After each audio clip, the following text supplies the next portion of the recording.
વિદ્યાર્થી મિત્રો, ગઈકાલે આપણે સ્થિત વિદ્યુત ક્ષેત્રમાં કાર્ય અને સ્થિતિ ઉર્જાની સમજૂતી જોઈ લીધી હતી.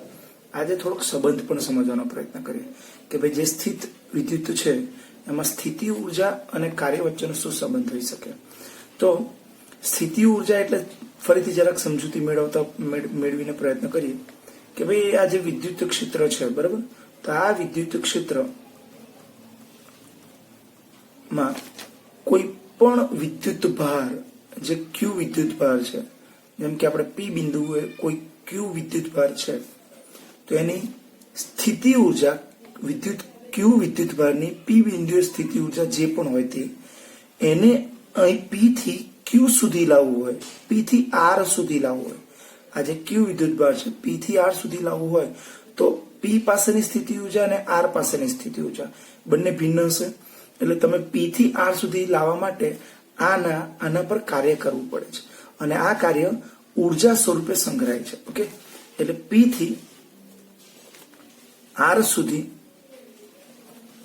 લઈ જવા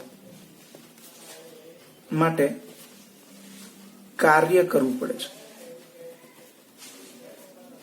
જે સ્થિતિ ઉર્જા સ્વરૂપે સંગ્રહાય. ઓકે, સમજો, પી થી આર સુધી લઈ જવા માટે તમારે કાર્ય કરવું પડે છે, બાહ્યબળ આપવું પડે છે અને એ આ જે કાર્ય છે સ્થિતિ ઉર્જા સ્વરૂપે સંગ્રહાય છે. એટલે આપણે એવું કહી શકીએ કે આ બે બિંદુનો જે સ્થિતિ ઉર્જાનો તફાવત છે એ જ કાર્ય છે. એટલે આમ કાર્ય એટલે કોણ? તો કાર્ય એટલે UP minus UR. Okay, UP minus UR. તો કાર્ય થયું આર થી પી કાર્ય થયું તો લખવું પડશે યુપી માઇનસ યુઆર. ઓકે, આ સમજો. માટે આને એવું પણ કહી શકશો delta you. WRP is equal two UP minus UR. એટલે કે બે સ્થિતિ ઉર્જાનો તફાવતને કારણે જ કાર્ય થાય. કારણ કે સ્થિતિ ઉર્જા એ શું થશે? વિદ્યુત ભારમાં સંગ્રહ પામશે કાર્ય સ્વરૂપે. માટે યુપી માઇનસ યુઆર. હવે જાણીએ છીએ કે કાર્ય પણ એક સંરક્ષી બળ છે. ના જાણતા તો યાદ રાખી લો કે કાર્ય સંરક્ષી બળ છે. તો આપણને એવું ફીલ થાય કે સાહેબ યાદ રાખી લે, પણ કારણ શું છે? તો સંરક્ષી બળની વ્યાખ્યા યાદ છે. તો સંરક્ષી બળની વ્યાખ્યા શું છે કે ભાઈ જે કોઈ પણ ઉર્જા જે છે ને અથવા બળ જે છે ને એ હંમેશા એ શું હોવું જોઈએ? એ અંતિમ અને પ્રારંભિક સ્થાનો પર આધાર રાખતું હોવું જોઈએ, નહીં કે તેના માર્ગ પર આધાર રાખતો હોવું જોઈએ. ખબર પડે શું કહું છું? કોઈ પણ બળ એ શું હોવું જોઈએ?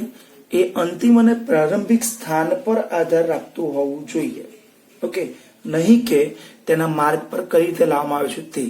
તો અહીં સ્થિતિ ઉર્જા જેવી રીતે સંરક્ષી બળ હતું એવી રીતે કાર્ય પણ અહીં શું છે? સંરક્ષી બળ જ છે. કારણ કે અહીં લખી શકો છો કાર્ય એ અહીં બે અંતિમ અને પ્રારંભિક સ્થિતિ ઉર્જાઓ પર આધાર રાખે છે.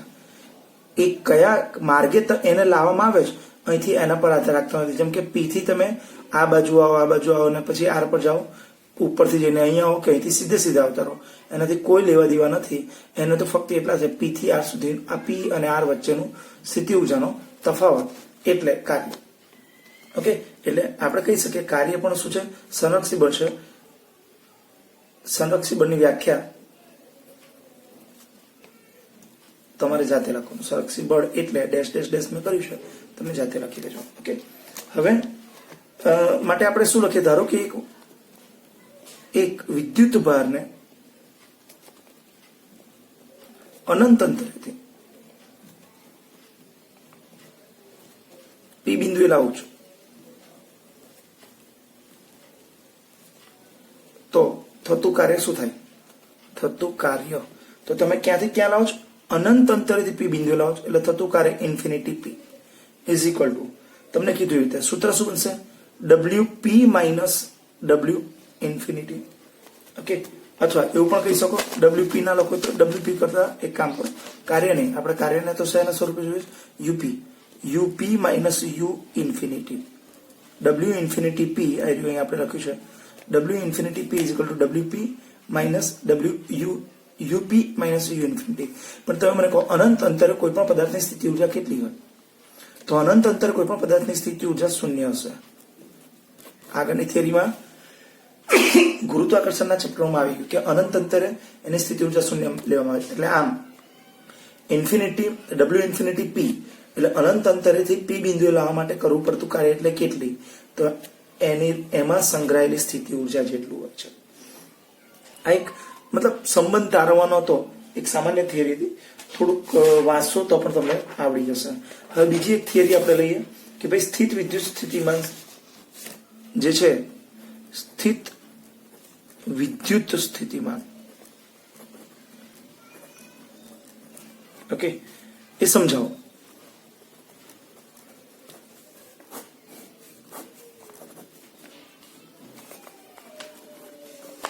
અને તેનું એકમ પારિમાણિક સૂત્ર, એકમ અને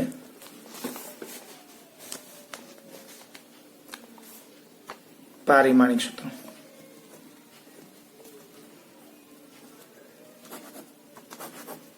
ઓકે, તો સ્થિત વિદ્યુત સ્થિતિમાન એટલે શું? યાદ કરો કે ભાઈ આ તમને એવું થશે સાહેબ વારંવાર એકને એક વસ્તુ યાદ કરીને બોલીને બોર કરી નાખે છે. તો હું તમને કહી દઉં કે તમે બોલવા જશો ને આ વસ્તુ તો તમે બોલી નહીં શકો, પ્રયત્ન કરી જજો ઘરે જાતે.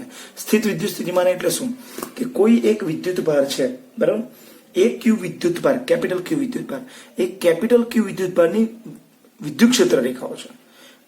આ વિદ્યુત ક્ષેત્ર રેખાઓમાં કોઈ સ્મોલ ક્યુ વિદ્યુત ભાર હોય તો એની પોતાની સ્થિતિ ઉર્જા એટલે આપણે કહીશું સ્થિતિમાન. ઓકે, તો આ તમારે આ વસ્તુ સમજવી પડે. એનો મતલબ શું થયો કે જે પેલો કેપિટલ ક્યુ વિદ્યુત ભાર હતો, ક્યુ વિદ્યુત ભાર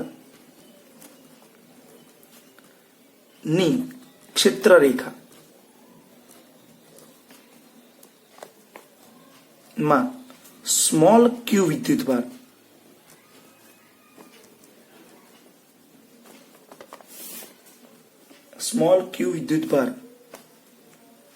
ને લાવવા માટે બળ લગાડવું પડે છે. માટે આ બળ એટલે કોણ? બળ એટલે કોણ થશે?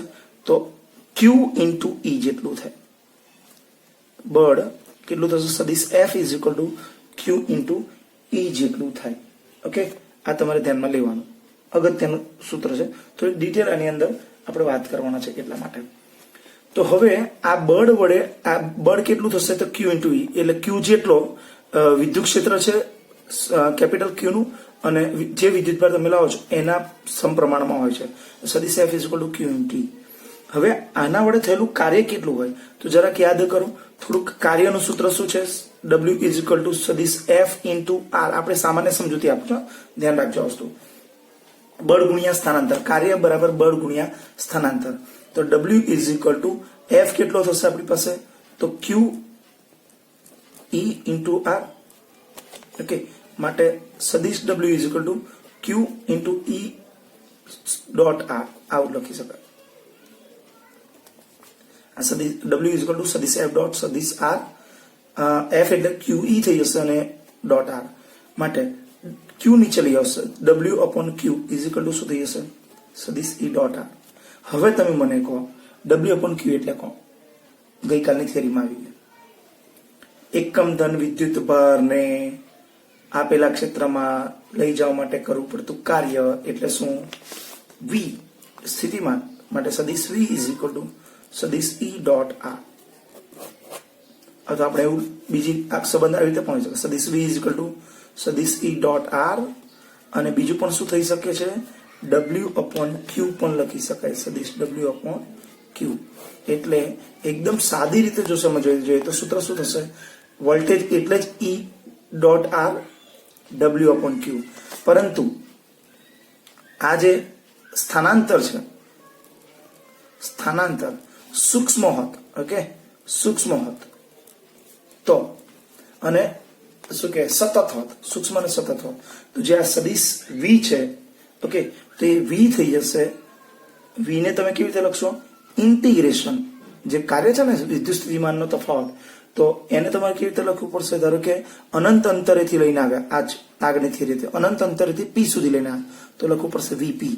તો ક્યાંથી ક્યાં સુધી? ઇન્ફિનિટી ટુ પી સુધી. ઓકે, અને ઈ સદિશ ઈ સદિશ dr સૂક્ષ્મ હોત સ્થાનાંતર.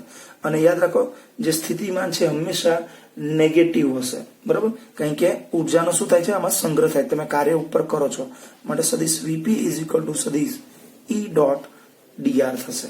ઓકે, તો આના પ્રમાણે તમારે એકમ શું બને આ સૂત્ર યાદ રાખજો. આ એક અગત્યનું આ ટૂંકમાં જેટલા પણ કરે છે એ બધા તમારી નોટબુકમાં અલગ નોંધજો, અગત્યના સૂત્રો છે આ, એટલા માટે. હવે મારે આનું એકમ મેળવવો હોય તો જાતે લખજો, હું ખાલી સમજાવી દઉં છું. એકમ મેળવવો હોય સ્થિતિમાનનો એકમ તો શું લખશો? W/Q એટલે શું? W નો એકમ શું થશે? જૂલ છેદમાં કુલમ. જૂલના છેદમાં કુલમ. તો પારિમાણિક સૂત્ર જાતે તારવી લેવાનું આનું. જૂલના છેદમાં કુલમ, તો જૂલનું પારિમાણિક સૂત્ર લખો. અને કુલમ માટે કુલમ એટલે Q બરાબર IT, તો I એટલે એમ્પિયર અને T એટલે સેકન્ડ. એટલે આ તમે તમારી જાતે મૂકજો. W/Q એક જૂલ, જૂલનું લખી દો પારિમાણિક સૂત્ર, Q નું લખી દો I × T પ્રવાહ ગુણ્યા સમય, અને તમને મળી જશે એક પારિમાણિક સૂત્ર અને એકમ પણ મળશે. બીજું V નું એકમ તો બીજું ખબર જ છે, વોલ્ટેજ, બરાબર. એટલે પણ બીજું સૂત્ર આપણે તારવાની જરૂર છે, જૂલ પર કુલમ, અને એ ઉપરાંત પારિમાણિક સૂત્રની તારવણી કરવાની છે. તો આ નોટબુકમાં નોંધજો. અગત્યની થિયરી છે આપણા આગળની જતા ટોપિકની અંદર. પરંતુ આવતીકાલે જે ટોપિક ભણવાનો છે એ કોમન ટોપિક હતા, એટલે બહુ સિરિયસલી અને બહુ છીપીને નથી ભણાવ્યું. પરંતુ આવતીકાલથી આ ટ્રેક્ટરના મહત્વપૂર્ણ ટોપિકોની શરૂઆત થાય છે. ઓકે, તો આ પહેલા કમ્પ્લીટ કરી દેજો, પછી કાલે વાત કરીશું.